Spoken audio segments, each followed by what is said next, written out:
asalaamaaleykum waa Cité Lamine fi ñu nekk donc ñun la coalition Idy 2019 ñun ñoo ñoon fii tey ci sunu quartier général doon fii def benn point de presse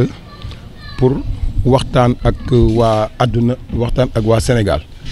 wax leen li nga xamante ni moo waral ñu woote fi tey pour lan élection yu ñu nekk dama jàpp ni nag buñ ci commencé ni ñu ko commencé woon ak bisimilah rahmaani rahiim dañ ko war a terminer ak alhamdulilahi rabil alamina mais gis nañ ni ci biir am na ay conséquences yu ci am yoo xamante ni yu nu jaaxal la yu nu bett la aussi muy lan barki démb li fi xew ñun ñëpp ñu gisandoo ko ku nekk nag mi ngi jóg di wax di def say analyse ak yooyu mais dafa fekk ñun ñi nga xamante ni li xew ci ñun la xewee defe naa nu kenn gën nu mieux placé pour wax ko ak ñin ko seqal muy ñoom caravane bi nga xamante ni mooy bu ñoom Abdou Mbow muy coalition Benno Bokk Yaakaar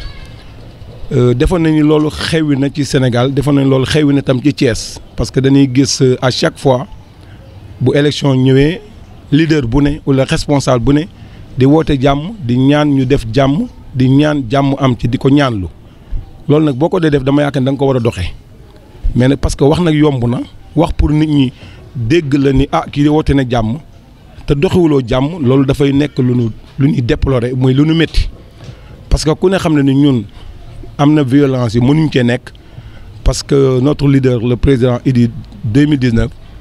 moom ci boppam ku ne dégg na ay discours am paix rek lay wax bañ na ko buy def campagne am def naa ni lu weex moom ku koy sol jàmm rek ngay woote mais nag à notre grande surprise bi nga xamante ni li am bërki démb am na te mu amee ci kër ñoom Sanokho nekk na lu nu metti lool ku xam Sanokho nga xamante ni moom ku nekk xam na un grand communicateur boo xamante ni dama naan Thiès gépp a ko soxla Thiès gépp koy utiliser soo ñëwee sax bu jub seen kër di fa def yenn yi ànd ak ay responsable yu doy noonu war na ñoo mën a taxaw sax arrêté leen mais li nu jaaxal bu ñu demee ba ciy dóor ay grenade lacrymogène mu jaaxal nu bi fay amee nag man personnellement jël naa sama téléphone woo le préfet parce que ñun dañ fay jëkk a romb ak caravane sunu permanence jógee Diamaguène dem parce que Diamaguène it ci commune bi la nekk ay responsable ñoo fa nekk am nañu droit dem fa def caravane donc ça ne veut pas dire que nii dañuy dem provoquer joonu parce que mi ngi ñëw dans notre quartier dans des quartiers différents donc loolu bu ko defee ñun buñ fa demee dañoo dem doon saluer ay jeunes yoo xamante ni dañoo engagé wu ni dañuy jàppale la coalition Idy 2019 donc bi ñu demee ñun ñu saluer leen defuñu fa 20 minutes génnaat di dem bi ñu dajee ak ñoom autoroute Ndiassé mais daje nag benn caravane boo xamante ni waa Benno Bokk Yaakaar la ñu dem ba Cité Lamine continuer suñuy caravane à notre grande surprise fa lañ ñu wooyee ni ñu ngi yàq siège ba ci liñ replié ñëw bi ñu ñëwee ñu toog xool gis situation bi laaj borom kër gi gis ngeen kër gi miir bi ni mu mel defe naa ni pour neexul yéeg génn nañ fi ay jaaseeg lu ne borom kër gi mi ngi fi témoin la mbéj nañ fi benn ku fi nekkoon ba sës ko ci miir bi naroon ko gaañ xëy na am ku nekk de bonne foi ci ñoom moo leen ni non bàyyi leen ko te doomu borom kër gi fii mbéj ko ñaari mbéj ni ko dugal ci biir bi ñu génnee jaas ci la yaayam daw tëj buntu kër gi bon après ñoom ñu dem ñun bi ñu agsee ñu xool affaire yi ni mu demee ci lañ ñu woo encore ni ñu ngi def violence kër ñoom Sanokho am na ay grenades yu ñu sànni dafa ma jaaxal man personnellement maa jël sama téléphone woo préfet parce que li tax ma wax loolu préfet dafa am temps la si ginnaaw bi ñu déggee ñu ni première dame dafi doon ñëw def fi benn meeting fii ci côté Cité Senghor entrée yoonu kër Oustaz Djité ñu ni Marème Faye Sall dafi doon ñëw première dame après à ma grande surprise bi ma préfet wooyee man fekk na ma nekk 70 kilomètres de Thiès mu ni ma dañ ni sa caravane le maire de la commune de Thiès Est moom moo yàq meeting ba ma jàpp ni yooyu buñ ko dee wax war nañoo benn seet seen diggante ak yàlla xam ni dañuy laloo seen ndijoor du Macky Sall du Idrissa Seck du kenn koo xamante ni ñun responsable war nañoo jaral ñuy wax lu dul noona war nañ koo jomb aussi war nañ koo dawale suñu bopp ndax ëllëg a tax ndax sa conscience sax di nga xam ne yow li ngay wax du dëgg kon nit ku baax ku ne war nga moytu loolu biñ ñu waxee loolu ma ni ko préfet man nekkuma fi te jaaxal na ma bi ma wootee effectivement bi ma laajee ñu ni caravane bi jaar na fa dem bi retour nag lañ xam nga des jeunes rek fu ñu dajee yu waxoon te saboté ci lañ doon defee sabotage noonu ñoom entre les deux camps ba ñoom kin sànni man ce qui est sûr et certain ki nu gaañ ci man la bokk man naa koo indi teg fii dañ ko cité bopp bi kenn man maa jënd ordonnance yi ki ko ñaw ki ko infirmière bi ko doon defar mi ngi fi kon dafa am loo xamante ni bu amee damay dégg ñu naan xaañ nañu suñuy nit ak gor nañu jaasi nañu indi ñu nu gaañ ñun on a des preuves yoo xamante ni dañ koo teg ngeen di ay journaliste gis ko mais toog ni xaañ nañ sama nit dóor nañ bopp am nañu certificat médical yaa ngi nii tegee di dem wuti certificat médical daa ko mën nga gis kuy tappale waaye na xanaa kenn du ñu toj sa bopp pour wan la def pour mettre le devant les faits accomplis pour wan la ni lii dëgg la na nit ñi seet li ñuy wax seen digganteeg yàlla encore bon man ni nag première dame d'accord je la respecte en tant que première dame mais nag ñun ñii ñëpp ay première dame lañ am et dañ leen a fonk mu gënal nu Marème Faye aussi bien vrai que respecté nañ ko nag mais dama jàpp ni bu mu tax ñu defe nii rek moom ñoo gën nit ñi wala ñooy toog ci kaw nit ñi te liñ wax loolu lépp amul Marème Faye dama jàpp ni bu doon ñëw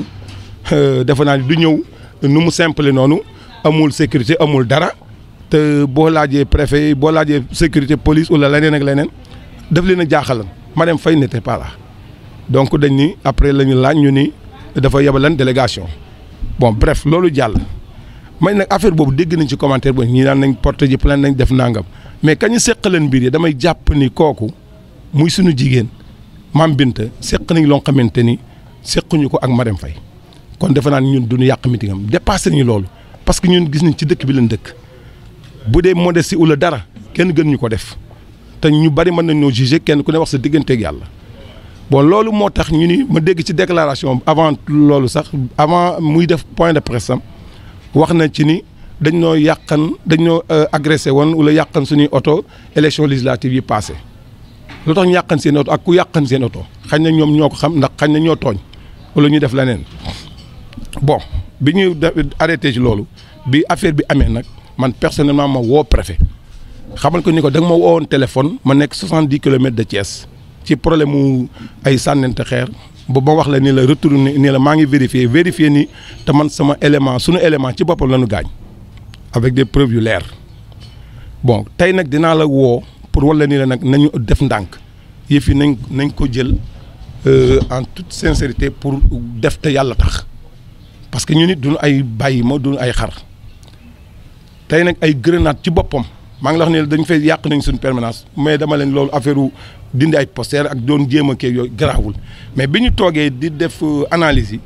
lañ ñu woo ni ay grenade la ñuy sànni Kër Sanox bi ma ko waxee préfet ci boppam ni ma non Pape c'est pas possible mënul nekk ma ni ko non attends am na koo xamante ne ci ñun ancien militaire la c'est un président de parti mi ngi nii toog dend ak man dina ci dugg expliquer lan mooy grenade muy Ablaye Fall Maawo maa ngi koy wax mu dem foofu sur les lieux def état des lieux xool ba xam nu mu demee mun ma defal loolu parce que ni na ma carrément loolu mënul nekk mun ko imaginer sax ay grenade ma ni ko waaw bi mu demee ñëw indi grenade bi ma daal jël téléphone woo ko ni ko xaaral ma paas la ki deman ma paas ko Ablaye wax ak moom expliquer ko grenade bi ak lépp mu nekk moom lu ko jaaxal lool sax aussitôt la wax commissaire la leen woo ñu ñëw def fi descente bi ñu defee descente ànd ak ñun dem encore sur les lieux ñu xool gis zeng yi ni nga ko dajee dafa naan télévision yëpp ce matin maa ngi xool ñu koy wone donc mu nekk loo xamante ni mu nekk lu grave loo xamante ni nag damay jàpp ni civil ci boppam grenade ku koy téye da nga koo xam parce que dina ci dugg moom expliquer lan mooy grenade effet yi mën a def ci ku ko xamul donc ñu sànni ko mu ci la ma ni Pape defal ndànk daal bi commissaire ñëwee ñu ànd ak ñun wër ñu gis grenade bi ba ñu xam ne lii lu am la ñu téye grenade bi il paraît que ñun sànni nañ fa 4 ñun benn bi ñu jël ko commandant bi ci boppam lañ ko remettre mais on a les images ñu bàyyi ñu toog ba le lendemain guddi googu nag nelawul di yendo di fanaane presque di def patrouille fii ci la ñuy toog ba mu yàgg ñu gis police ñëwaat encore rester sur les lieux yi nga xamante ne permanence waa Benno Bokk Yaakaar muy sunu jigéen nekkan conseil municipal ci ñun Yeyali bon ñu nekk fa ci laa woo préfet ma ni ko mais attends da nga ni yaa ngi ñu yebal commissaire ñëw na mais ñun dañu gis ni sécurité bi fee rek la ko bàyyi lu tax loolu te ñun ñoo woote fee ci ñun la amee lan moo tax loolu ñun lan lañu ko ci la ma expliqué ni ma noo xañ na point de kii lañ doon def pour jéem opération ma ni ko non ci instant yooyu nag ci la police soog a déplacé wu ñëw vers nous ñu bàyyi mu dem le lendemain man on m'a appelé à la police pour jël entendre ma l'inspecteur Sidibé bon war naa fa dellu ci kanam sax aussi mais bi loolu amee mu nekk loo xamante ni nag ci la ñu nag lii nag c'est autre chose moo tax ñu ne bu ñu déggee sax le président de la république di woote nañu jël ay sanctions nañu def nangam mais li ñu naan xadde ko bala ngaa lakkle dafa war na jël tous les devants ba yooyu du mën a am mënuloo yor armée yor gendarmerie yor leneen ak leneen ba pare nga war a jël kaaraange gi ba mu mat sëkk mais bu fekkente ni yow say nit say responsable ñooy yor loo nga xamante ni c'est inimaginable nit di ko yor ci campagne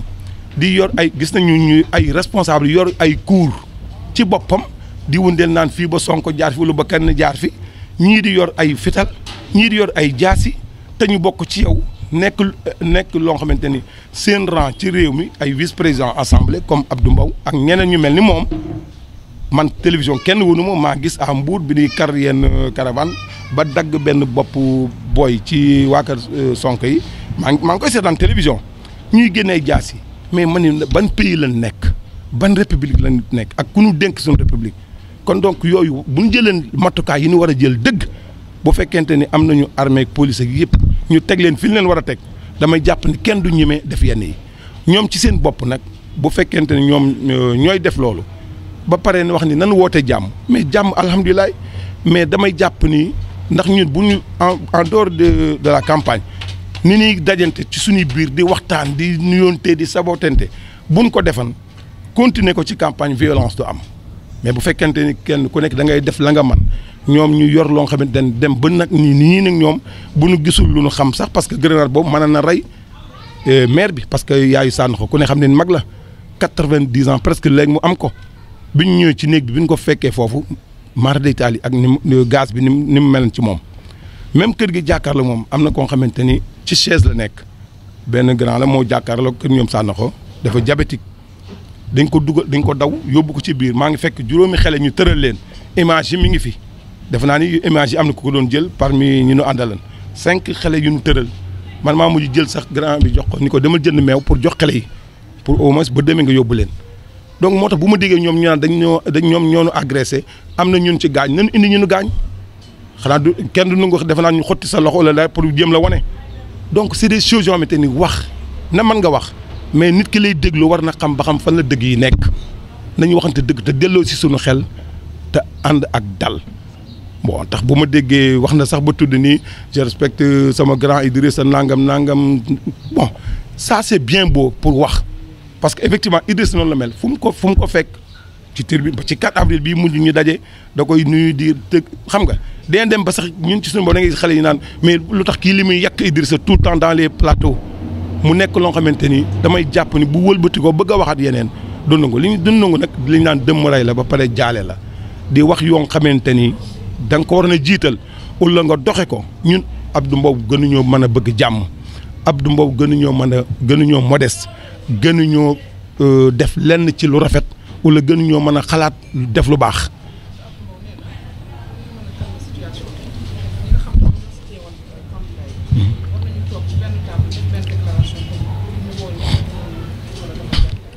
xam nga loolu neexal na bi mu amee xel moomu defoon ko bien avant ñu toogoon ba ñu jubee campagne moo tax man la bu daan nekk nii sans campagne fu nu gis dañuy mel ni ñu bokk ndey ak baay di fo di ree di waxtaan moo tax ma jàpp ni mais nag boo demee ba def benn façon violence boo xamante ni yow ci boppam bu doon réew moo xamante ni démocratie la ñuy doxal dëgg ay sanctions yu wóor da la ca mën a fekk. xam nga wax parce que bu jiitaloon loolu problème du am parce que dama jàpp ni moom buñ ko mënee am sécurité bu doy moom ci yoo xamante ni état ko koy jox ak leneen en tant que des maires ñoo xamante ni dañoo nekk premier magistrat de la ville dama jàpp ne maire xañ na fii lañ ko néewale doole fii ci Afrique wala ñun fii ci Sénégal mais ku xam les pays développés ñi nga xamante ne démocratie la ñuy doxal man États-Unis gi ma def ak Europe ak yeneen pays développés maire nekk na loo xamante ni nag dama jàpp ne bu doon génn sax da ngay naan président yi génn parce que nag nekk naa dans les grandes villes yi nekk États-Unis ci bari xam maire ya la nga xamante ni ñoom lañ leen di respecté lañ leen di aare kon bu ñu jàpp ni yow da nga nekk au pouvoir rek ñi ci des joxoo leen benn considération da ngay nekk ba problème am wala ba jafe-jafe am nga soog a bëgg a woote ni nañ def jàmm nañ def jàmm kooku loolu réponse bi mooy.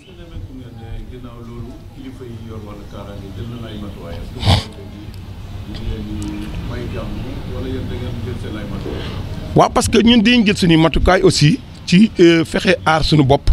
aar ñi ni àndal gis nañu itam la police démb rek tout récemment bi ñuy dem caravane di nuyu ji El Hadj Thierno Djibril Wane gis nañ auto police wër nu mais itam li ñu gis it ñu ngi leen ko gisee à partir de Diamaguène bi ñu fay dugg bi ñu duggee ba Sompater ban fa génne leen tàqali ko ñoom ma jàpp ni kon ñoom dafa mel ni foofu daal la ñu yemale kaaraange gi. Pourquoi parce que Diamaguène rek ne ko fi pourquoi ñuy def loolu dañuy naan tam xañ na kon fii le vice président dëkk loolu tam dañ koy déplorer parce que nag police gis nañ ko mu topp nu bon parce que man lu xew dam dinaa alerter le représentant de l'État muy le préfet parce que yëf yi dañ leen a war a yemale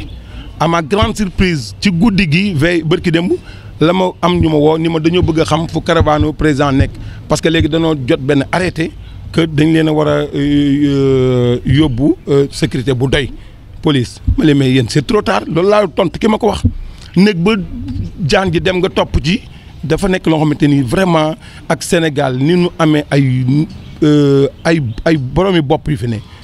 donc ma jàpp ni daal vraiment def nekk na loo xamante ni ñëpp ko ñaaw la bu ngeen déggee les plateaux naan nekk affaire yi am ñuy rey fii ay nit def fi ay toj nga soog a yóbbu police naan da ngay kéeg yooyu ma dañuy sanctionner commissaire pourquoi sanctionner nu le ministre de l'intérieur waaw non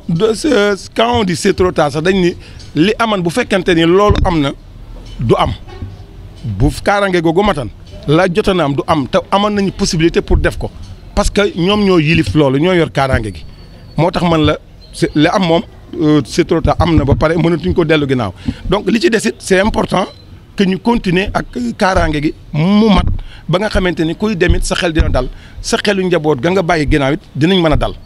parce que tam mënuñu bañ a def campagne donc bu ñu ñëwee mais dañu di rappeler rek que ni dafa nekkan lu war na jiitu li ñu naan on doit pas mettre les charrues avant les bœufs loolu moo nekkan affaire bi moo tax ma ni c'est trop tard li am mais li des it des na am na importance parce que ba ci jour élection donc woote jàmm gi nga wax itam ñun neñ ba ndax ñoo jëkk a woote jàmm ñoo tal jàmm bañ ne ko suñu candidat coalition bi lu weex rek lay sol te lu weex nag xam ne drapeau la boom te ku koy gis nit di ko habillé woo nga xam ni kii nitu jàmm la te déggu leen ko dans ses propos muy def des propos yoo xamante ni yu insolent la wala yu vraiment yu arrogant la ak leneen ci ñoom ngay déggee seen leader le président Macky Sall le président sortant di wax ay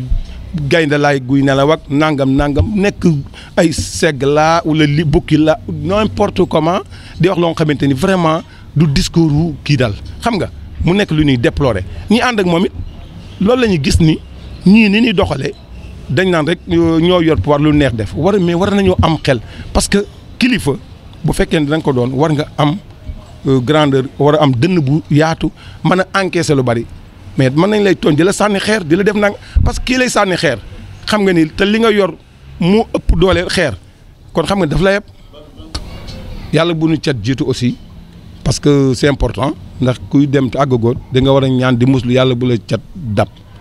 c'est très important et am nañ confiance bu baax mais terewul it tey la ñu gën a mais xam policier du nit cat moom amul ku mënta jàpp yonent bi sax téye na ko yaa ngi dégg damay wax ni sunu xel a ngi dal ñu ngi sant yàlla taxul ñu naagu parce que nag xam nañ ñun ko seqal ndax ci man maa ngi fàtte sax léegi rek maa ngi seetaan journal ma dégg ñu naan am na ay bis yu ñu wane ci Facebook la ci bu ñu doon def live direct fële ci daaf ay bis yu taxaw di indi ay nit ñoo xamante ni dañ loo leen fi wut ñu koy interviewé loo leen fi wut chauffeur bi leen indi dañ fee indi ñoo xamante ni ñu dëkk wax nañ dëkk yi nii dañ fee ñëw pour defaraat seen carte d'identité parce que dañ cee bindan ne peut pas voter xam nga wax loolu nekk loo xamante ni lu nu jaaxal la moo tax itam ñuy alerter que vraiment tous les leaders ñu taxaw def loolu def ci seetlu parce que loolu naka la mën a nekkee fichier bu ñu tëj ba pare ñu ñëw di ci xalaataat yooyu nekk na loo xam intox bu la bu doy waar dafa jar a taxaw seetlu ci suñu xel nag mi ngi dal ñu ngi sant yàlla parce que nag coalition bi ñu àndal damay jàpp ni coalition la boo xamante ni ba ma xamee man politique ak léegi dugg ci musuma gis bu nu mel bon xamante ni ñi ko seq ñëpp c'est des hommes d'État c'est des personnalités yoo xamante ni ñu am expérience lañu ci wàllu àdduna kon ma jàpp bu nu àndee ak le président Idrissa moo tax ma ni tey ngeen gis tam ñi nga xamante ni ñu ngi ñëw population bi tam ñun sondage yi ñuy def fu ñu mën a dugg fu ñu mën a dem ci département yi gis nañ ni vraiment ñu ngi gën ñuy bàyyi xel di xalaat ni nag wax dëgg yàlla il est temps nag parce que après programme Idrissa ak yooyu yëpp ñu war cee mën a bàyyi xel nag pour war a mën a ñëw vraiment jàppale moo tax suñu xel dal ci bu baax di sant yàlla tam la coalition surtout nag ñi nga xamante ne tam ñoo nekk ak ñun Thiès bokk ak ñun fii ci commune Thiès Est ñu ngi def liggéey bu mucc ayib.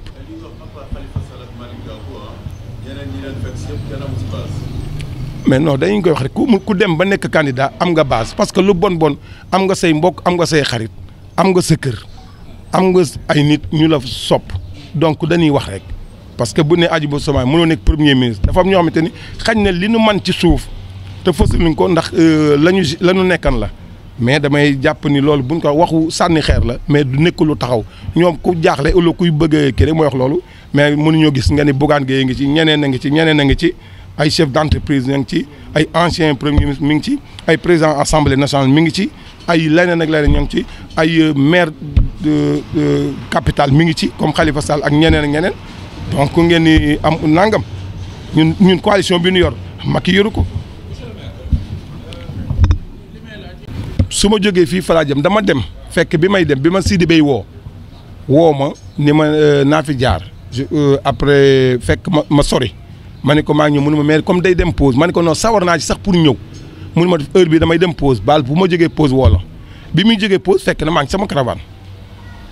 avant may dem sax sama caravane dem naa fa parce que ci laa demee gis commissaire maa ngi ànd fekk tam bi ñuy war a départ la ñuy woo Samba si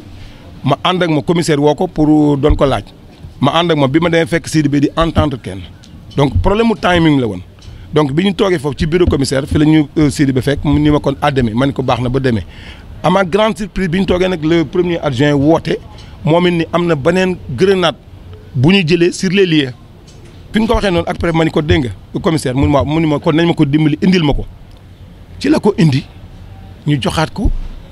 commissaire moo tax man la fi mu ne bu ma jógee fii caravane bi ma doon def moo tax ak loolu mais man je suis prêt à partir et bu may jógee fii foofu laa jëm parce que wax naa ko ci bi may commencé. ànduñu ci tey ànduñu ci te dañ koy ñaan itam moom it